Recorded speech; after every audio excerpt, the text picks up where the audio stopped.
Well, I used to call Bruce the Brad Pitt of metal because when he was younger, I kind of thought he looked like Brad Pitt. And but he was very serious when I first met him. I used to joke around with him a lot. You're the Brad Pitt of metal, you know, and he'd be kind of a little stoic, like he wouldn't really laugh.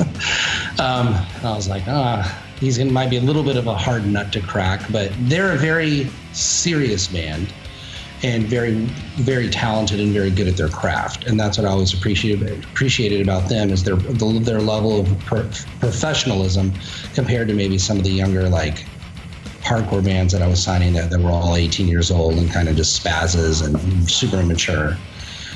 They were like very mature for their age and where they were at. And they were very serious. I mean, to sign them, a lot of these bands, I would just say, hey, do you want to sign up for a couple albums, 2 or 3 albums? And they would be like, yeah, no problem. And, it would go pretty quickly. But with Living Sacrifice, I really, really had to convince them. Like, it wasn't like, hey, you guys want to be on Tooth and Nail? And they're like, yeah, no problem.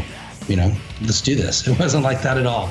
I had to call Bruce several times. I remember once driving down to Oregon, I talked to him for over 2 hours on the phone driving, getting the vision for the band, what his expectations are, what my expectations were, negotiating the contract, things like that. So they were definitely a serious band that had already been on another label. In fact, I think at the time they were, besides me reissuing the Crucified albums from Narrow Path Records, which was different because I bought those records from Narrow Path, I believe Living Sacrifice may have been the very first band I ever signed that had been on another record label at the time.